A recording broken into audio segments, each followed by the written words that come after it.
If you grew up or have ever lived in Western Pennsylvania, there's a good chance you've had to deal with a well and/or a septic.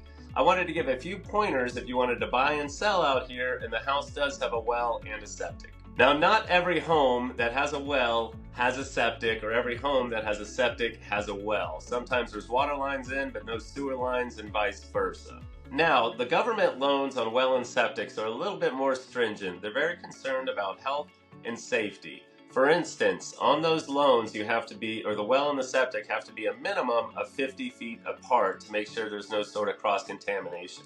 Probably a good idea anyways, but that is one specific criteria that I've come across that was a deal killer basically on one house. So that is the first thing. Make sure that they're 50 feet apart.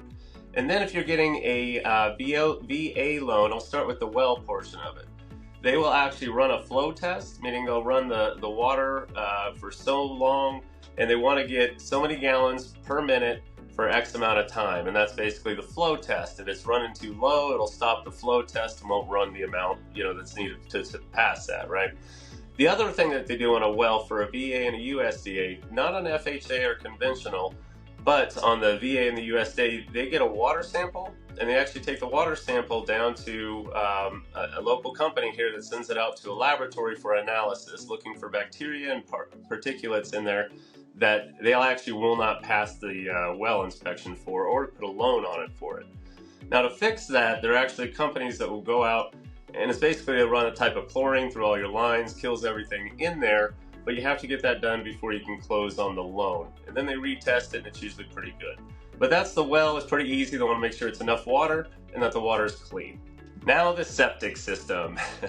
There's several different kinds. There's actually holding tanks, there's sand mounds, and there's septic systems. They're all different. They all have reasons why they're there, but we're just going to talk about the septic system for today. There are two types of inspections that you can get on these. The first, and usually common, 99% of the time, this is what is done.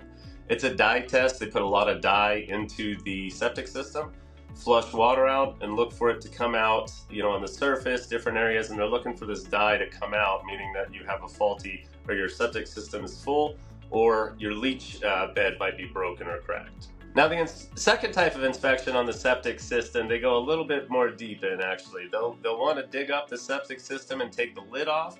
If you have those riser plates you see in some of the new ones, those make it super simple, but if not, it's kind of a little bit of a pain. Somebody goes out there and has to find the top of the septic. They have to dig it off, then they pull the concrete lid off, and then they actually take mirrors and such, or they pump it first, they pump it first so they can get it empty, and then they take mirrors and everything and look down there at the baffles, the intake, the outtake. These only happen every once in a while. As long as the septic's working and they're flushing water through it, a lot of times they don't go to that extent. But it is an option that does get done, periodically. So those are the big ones on the well and the septic that you come across a lot out here in Western Pennsylvania. We have, we've battled these several times. If there were issues, then we understand the people that call to fix those.